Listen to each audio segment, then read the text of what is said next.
Welcome. My name is Patricia Fitzgerald, and I have the absolute pleasure of sitting here with Brandon Fouche, renowned dog behaviorist, aggression specialist, here at the Brandon Fouche Rehabilitation Center. How are you doing, Brandon? I'm doing great. And yourself? Great, thank you. Uh-huh.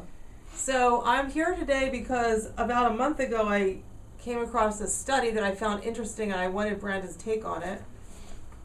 It was a study that I found in Science magazine, and it was a study involving wolves and dogs and the idea of dominance and submission and hierarchies, which I know Brandon speaks a lot about, so I was very interested in hearing his take on the study. So I'm going to just summarize what I saw in Science magazine, the August 2014 edition. So here we are just a month later looking at it. For dog lovers, comparative psychologists Frederick Range and Zofia Varani have an unsettling conclusion. That already sounds interesting. Of course. That's what I thought with the first sentence. Many researchers think that as humans domesticated wolves, they selected for a cooperative nature, resulting in animals keen to pitch in on tasks with humans. Like, I would love for my dog to go to learn how to clean my house, but instead my dog watches me clean my house and is not keen to pitch in on a task. But when the two scientists at the Missouri Research Institute at the University of Vet Medicine in Vienna studied lab-raised dog and wolf packs, they found that wolves were the tolerant, cooperative ones. The dogs, in contrast, form strict, linear dominance hierarchies that demand obedience from subordinates. Range explained at the Animal Behavior Society meeting at Princeton University. Basically, Range and her colleagues tested the dogs' and wolves' tolerance for their fellow pack members with the mealtime challenge. The researchers paired a high-ranking dog with a low-ranking pack buddy and set out a bowl of food. Then gave the same challenge to a pair of wolves. In every matchup, the higher-ranking dog monopolized the food, Range told the meeting. But in the wolf tests, both high-ranking and low-ranking animals had access and were able to chow down at the same time. At times, the more dominant wolves were mildly aggressive toward their subordinates, but a lower-ranking dog won't even try when paired with a top dog. They do not dare to challenge. The wolves also beat the hounds on the test that assessed whether the dogs were able to follow the gaze of their fellows to find food. They are very cooperative with each other, and when they have a disagreement or must make a group decision, they have a lot of communication or talk first. So the wolves had a lot of communication or talk amongst themselves, as they say, right? Right. But the same was not true for the center's dog packs. For even the smallest transgression, a higher-ranking dog, quote, may react aggressively, end quote, towards one that is subordinate. Range and Varani suspect that the relationship between dogs and humans is hierarchical, with humans as top dogs rather than cooperative, as in wolf packs. The notion of dog-human cooperation needs to be reconsidered, Range said, as well as the hypothesis that domestication enhanced dogs' cooperative ability. So what they're saying is that we might think that because we domesticated dogs, we've enhanced the cooperative abilities, but it looks like this study might suggest something else. Instead, our ancestors bred dogs for obedience and dependency. It's not about having a common goal, Range said. It's about being with us, but without conflict. We tell them something and they obey. It's wonderful work, says James Serpell, an ethologist at the University of Pennsylvania. But it's not what the dog training community wants to hear. You can't say the word dominance around them. Does dominance exist as a phenomena in dogs? The answer is clearly yes, Serpell says. So, I can't wait to hear your response on that, since you're the expert. You know, I've been talking for many years about cooperation with dogs and people, and I believe that dogs are really wolves in dogs' clothing. And I believe that most of the problem that we have with our dogs is not necessarily genetic. I mean, what a dog is born with is what they're born with. I think that is what they do with that genetic predisposition to be this way or that way is where the problem comes in. And that's where we come in, because we imprint on our dogs what we emotionally feel. It's not what necessarily we say, which is related to training. We tell them to do something and we expect for them to do it, whether we understand why they don't want to do it or not. And that's called training. I believe that the cooperation aspect that they talk about between wolves and the cooperation aspect between dogs and human beings can be very successful if we first understand why dogs do what they do, rather than forcing them to do something that we want them to do. Training is actually forcing a dog to do something that they already know how to do, but they'd be doing it for a different reason. The reason that the hormone tells them what to do. That's nature. Now, the concept of discipline and domination has been misunderstood a lot by human beings. We believe that it's a bad word, but every time you turn on the nature channel, you see it happening. That's the law of nature. Nature is a dictatorship. If you don't follow, you die. That's the law. So, hierarchy is something that Mother Nature created. It's the human's job to understand what she meant by that and why that's so necessary. Dogs do not believe in equality. That's a misplaced ideology in the dog's world. Their life is based on hierarchy. That's how they see it. Dogs expect for us to think like them, and humans expect for dogs to understand what we want from them, and this is where we get in trouble. So, I'm so happy to hear this article because now they are coming to begin to understand and come to a place where I've been many years ago in actually seeing this play out. I think the reason why most people don't know about this, and this is going to be such a shock to them, is because we live in a world that has been built basically around positive reinforcement, which is something that really doesn't exist in the animal kingdom. This is something that humans made up. There are no alphas in the wild handing out treats saying good girl and good boy. I mean, they just don't do it. They don't reward for good behavior. That's something that we taught our dogs.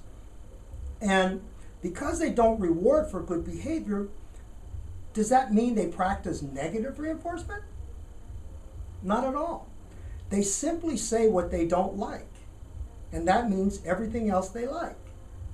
And humans have to adopt that same concept and philosophy if we want to gain control over our dogs emotionally, hormonally. Training and positive reinforcement can work if you're doing tricks. If you're teaching your dog to roll over, high five, play dead, things like that, then I get that. But when you use it for a form of control, then it gives you a false sense of security because the hormone that the dog is in is different and stronger than the one that you're asking him to go into. So if your dog is thinking dominant, assertive, aggressive behavior, and you're telling him to sit, the hormone that the dog is in is stronger than the sit or the down hormone. So if he breaks that stay or sit and goes and becomes aggressive, then the human being loses power. And the relationship changes because we're not speaking the same. So hierarchy is something that we have to look at and say, you know, this is something that nature made. This is not a bad thing. This is not negativity. I mean, human beings dominate all the time, raising the voice, that powerful voice, and pointing the finger and looking down at a human being as well as a dog, right? And we want that submission when we do it. That's the reason that we do domination. But we seem to think that domination has to do with abuse. But we're not abusing our dogs when we do that. we think that it's a physical thing. Discipline is physical, domination is mental and emotional. Usually dogs will take that in a certain order. A dog will look at you. Then they'll use their body language. Then they'll growl. And after the growl, they show their teeth and then they bite, which is the discipline. And so what they're saying is, do you recognize this? First phase, second phase, third phase? No? Okay, boom, I bite. The discipline takes place, and what happens is the one that they discipline now has a connection with the domination. In other words, they know what domination means because of the consequence of the discipline. And what I do is called consequence therapy, which is the way nature says. So the bite is different in that we want to control the dog emotionally, mentally. That's the key to working with animals. It has never been about the physical aspect of pinning dogs down and forcing them into submission. That's not the key. That's not what alphas do. They lead by strength of personality. If your personality is strong and they feel that, then domination is being performed. People have got to understand that in the world of working with dogs, and this article proves it, the hierarchy is so important for us to understand. Dogs want us to understand it. I can't tell you how many clients that I've had over the years to come back and tell me their dogs seem much happier now, that they are more dominant with them. It's not a bad word. I think that positive reinforcement now is actually turning into the bad word because people are positively reinforcing negative behaviors in their dog. It's interesting. I'm glad you mentioned the distinguishing factor between abuse and dominance because I'm really just a person who wants to help dogs volunteering at animal shelters Sure. and rescues. Mm-hmm. I'm not a professional, but I love to research and think, what's working, what's not working. Mm-hmm. And certainly there are dogs being killed in shelters for behavioral reasons, and Mm-hmm. I'm always looking for solutions. And when I met you and you explained the difference and the understanding about dominance, I've continued over the years since I've known you to read a lot about, when I read about dominance, it talks about it as outdated and abusive, etc. And it seems that the writers that I've read aren't really understanding dominance. And also the difference, I have children and animals, and when you discipline them in a way that you're coming from a place of what's good for them, you're not in an angry, abusive place yelling at them. You're in a place where you're doing what's best for them by giving them a discipline. Like when you tell your kid, no, you're not going to the movies as a consequence for X behavior that I told you Absolutely. to not do. Then if you let them get away with it, what have you created? A disaster. Yeah. So at the time when you don't let them go to the movies, yeah, you kind of feel bad and you want to let them go, but you can't give in to supporting behaviors that are not good for them. And so you're the expert at understanding the behavioral levels of dogs. And as humans, it's so important for us to learn what's best for the dog and not take their behavior personally and try to get them to love us. Like, I know as a parent, it's so easy to give in because you want your child to like you. Mm-hmm. And you have to really take the higher road and go, they're teenagers, they might not like me right now, but I need to do what's best for them, even if I'm not being popular right now. You can't be a friend, you have to be a mom. Right. Right? You got to be a dad. Right. And it's really interesting that in dealing with this concept of positive reinforcement, I deal with a lot of dogs that come in that have aggression problems, aggressive to people, aggressive to other dogs. And, I always say that dog at one time was a puppy. They didn't have problems. Somewhere along the way, the aggression kicked in. So when I talk to people that have a dog that they had since a puppy and he's aggressive, and I ask them, what is the behavior? How do you live with the dog? What do you do? And if there's no history of abuse or anything like that, where does the aggression come from? They say all we do is love him and buy him toys and play games and treats and all of these things, and he's aggressive. We don't understand. Something's wrong with this dog. But there's nothing wrong with the dog, but the human has imprinted on the dog behaviors that we didn't really want. But we didn't realize that we were doing it because we're simply doing what society tells us to do. So what I mean by that is most people who love their dog unconditionally, they do two things. Because I love my dog so much, I'm going to buy them all the things that the toy stores carry. The problem is that the things that they purchase for the dog brings out the prey drive. So the more you love your dog, the more of the prey drive you bring out in him. Chasing, barking, digging, biting, shaking, pulling, escaping.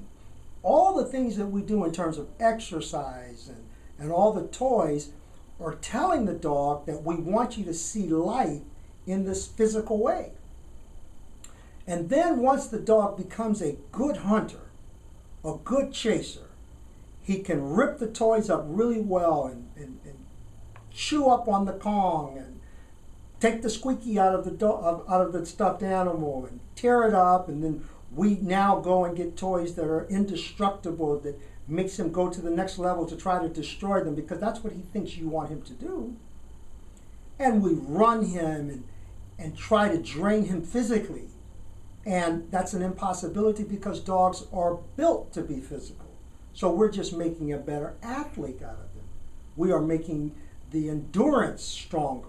So now we got a stronger, faster, more determined dog that has the same problem. And then he ends up in the shelter. Exercise is overrated in the way that we do it because we're trying to physically drain the dog, which is making him a better athlete when we should be mentally draining him because mental energy is more draining than physical energy. And I get a lot of people initially that will say, I think you're wrong. Exercise is number one. We've always heard that exercise is number one. But if we go to the jungle right now, the Serengeti jungle, you will never see animals running all over the jungle. They use that energy, they reserve it for hunting. It's genetically programmed in them. So when you wake up that hormone within your dog to become a predator, then he sees life that way because we put so much energy into it saying that it's happiness, when it's really just excitement. And all excitement is related to the hunt, which is related to the kill. So if you're walking your dog in a way that makes them a hunter, if he's hunting, and then bring him back and give him a treat and reward him for being a good boy on the walk, when the dog is thinking, so you're rewarding me for being a hunter, then I'll hunt, I'll pull, I'll lunge, I'll do all the things that you've been telling me to do that you didn't think that you were telling me to do. And so now that we have created this megalomaniac, and I call him that because that's what, when we have a megalomaniac, we put him in prison and we end up killing him or destroying him, right? So we create this in our dog, and then we step out of that equation and point our fingers at him and say something's wrong with that dog. So that person comes in to my place with that kind of dog that they have created. It's like a potter who makes a pot, and then he curses the pot because he doesn't like the way it was made. When they show up and they say, hey, this is what we got, in order to fix that dog, we're going to have to change the way we think, because positive reinforcement, love, and affection created that thing, right? So there was a saying, a very famous person, Einstein, said that you cannot fix problems with the same level of consciousness that created them. So when people say, I want to train this out of my dog with positive reinforcement, that's what created it.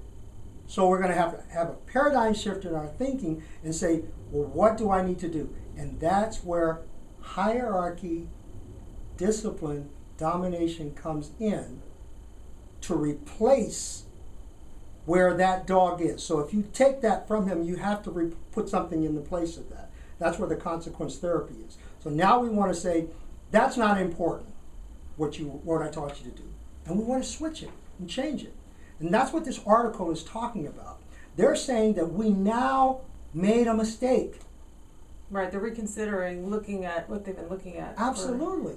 Right. They are now at a point where I've been many years ago, and I'm so happy to hear this, but now people are going to have to start getting on board, having that open mind and say, with all of the positive reinforcement that we're doing, why are we still having aggression? Why are we killing dogs? Something's missing here. The balance is not there. And I'm going to say this is what it is. Until we stop thinking positive and negative reinforcement, because it's not positive or negative, right? It's nature. Until we stop doing that, we're going to be stuck on these words. Mm-hmm. Okay? Seems like what you might be saying is a lot of people are fixated on the techniques as opposed to the beingness or the right. awareness, increasing the awareness. Yeah, well, I have people ask me all the time, what do I do? Right. Right? And that's the problem. We've been doing too much. Mm-hmm. Okay? It's time to be a certain way. Right. And I know that may sound like, we're going to become something higher and, being, look, we need right. to be able to express the strength of our personality, We need to be believable to our dogs. Oh, yeah. Our dogs expect for us to think like them. They know when we mean it and when we don't mean it. Absolutely, absolutely. And so we have to tell our dogs what we don't like. Stop telling them what you like. That does not work in the wild. It actually confuses the dog. When you're dealing with trying to control your dog, we spend an awful lot of time practicing and producing positive reinforcement. Right. So it's interesting, the whole idea of looking at hierarchy, because one of the most challenging areas for any layperson or professional dog trainer seems to be the dog-on-dog aggression specifically, which is your specialty. So a lot of times I hear you say you want to set the dog up to fail, which you can explain it, but from what I have observed, you're letting the dog go into the situation rather than avoiding it. Because I know for myself, I don't feel the confidence, needless to say, like that you do. I mean, that's, yeah. Okay, so sure, I don't have the professional experience to be able to let dogs who have aggressive tendencies work it out together, or I wouldn't know how to work with that, but you do. So a lot of times I've heard other people just have their dogs avoid other dogs, or they're getting up at 4 a.m. to walk their dogs to avoid, when it seems like understanding and being able to observe the hierarchy and observe how they discipline each other, which you get to see that every day for the past almost 30 years. Yes. And really most trainers or lay people, unless they actually live with a pack of dogs, they're not going to be able to observe nature. We don't really actually have many opportunities to learn to observe this natural hierarchy that you actually live with. Yeah, it's a reality. It's real. When we look at the behavior of dogs and we talk about the hierarchy, nature intended animals to experience danger so that they know what to stay away from. The human practice thinks about liability, so they prevent dogs from experiencing things that could be potentially dangerous. So right there we have a problem because we're going against nature. And so when we use training, in my experience, training is restrictive work. We restrict a dog from moving forward to socialize and experience danger so that they know what to stay away from. And so because we do that, I call it learned helplessness. Because what the dog is learning by not socializing is actually causing him to go into an area where he has a problem. learned helplessness. Right. He doesn't learn the skills how to handle conflict, yeah, right? well, yeah, because what he's learning is not helping him. Right. Right? Right. So when I talk about setting dogs up to fail, I'm talking about producing the problem that I have the answers to. I create the scenario rather than wait to be trapped within a scenario. I just had an interesting analogy. My stepson starts college tomorrow as a freshman, right? So, he's off to college. Can we control his behavior? No, he's going to have to learn what he's going to learn in college. And, kids sometimes get into trouble in college or they party too much and they have to figure out the study balancing, whatever they're going to figure out, right? Yeah. So you hope that you give them the good foundation and let them go. Now with dogs, since they live with us continually, they don't go off to college, they don't go to the Montessori schools, they don't go off to, they might go to doggy daycare, right?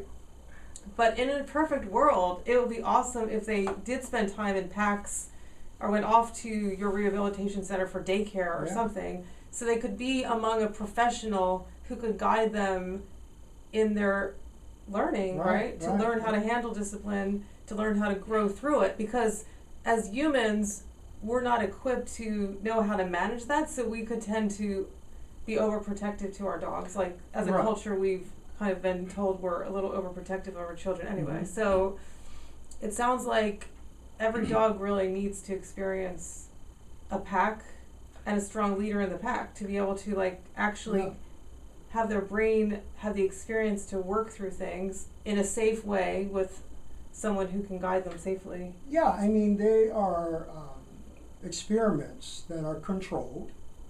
That's what I do here. Right. Where we can produce danger, because danger is real, right? Fear is a choice, okay? And most of the problems that we have with dogs that have aggressive problems have to do with fear. So how do they relate to fear? Their first experience with that, of course, is during the fear imprint period and socialization period. And that's when they're with us, so they're not really experiencing it the way they're supposed to, because we keep them away from dogs, usually until after the socialization period. So we imprint on them our fears. Right. Okay? Absolutely. Right. Because whatever we do to a dog, however we interact with them, they say, how do I apply this to my world? My world that we create for them. So they are going to school, they are going to college, they're in our school, our college. Well, what are we teaching them? It's like bad homeschooling. There we go. Exactly. Because we're operating out of fear. Right. We've never been taught how to work with fear, what to do when you're afraid, when your dog is doing this or doing that. And if you know what to do when you're afraid, then that means that you know why your dog is acting that way. Right. You will know. And so it's going to require that we understand and think from the concept of nature to be able to produce a situation or to produce a problem that we have the answers to. That's the key to working with dogs. It's called consequence therapy. They must experience something that they decide that they are no longer interested in. We need to be able to produce that like for they them. do in the wild, like they do Like naturally. they do in the wild. Right. You know, in the jungle, they live on the same piece of land. They separate themselves. Why? Because of consequences. Right. So this study is really breaking some ground to have us kind of reconsider how we're handling our dogs and ourselves. Yeah. And to start looking a little deeper into nature and get some ideas about more clarity on dominance. Thanks for clearing up some of the misconceptions, because Sure. I sometimes don't understand it. Read a lot of misconceptions. Yeah, dominance, discipline and dominance. I mean, we can't discuss and understand it in one sitting, because it's That's multi-layered. That's a separate episode. Yeah, it's like trying to say, Right. well, this dog is aggressive. Well, it's not enough to say that, because there are many types of aggression. Right. You know. Sure. And this should open the doors for a dialogue to talk about where we want to be and where we are now with what we've learned. Right. Well, I know that you're going to be having a seminar in the new year 2015, probably in February. Yeah, absolutely. So we'll have several hours People Yeah. can ask questions. Start thinking of your questions now. Yeah, this will be a long seminar. Right, because because everyone has questions. we want to get them all in. It's about Yeah, questions. so If we'll you got put- questions and you get the questions answered, Right. or you can get them in, then you can help a dog. I think of you as the hacker of dog behavior, Oh, because now in the blogosphere, hacking, meaning getting to the bottom of it quickly, like let's not waste time, That's whether right. it's health, etc. Yeah, Seems to be what you see a lot in the blogs of, like, how to hack your house cleaning, how to hack your health. that's perfect. It So, has to be that It's way. like, let's just get to the point Right. and help these dogs live better lives, but most importantly, at least live and not be killed in shelters, and have people be able to enjoy their dogs and not live in fear. So Absolutely. I can't wait to see you at the seminar. Well, I can't And- wait to do it, and I can't wait to have everyone come and ask questions and be a part of understanding how dogs think. Great. So we'll see you all in February at the seminar. Bye.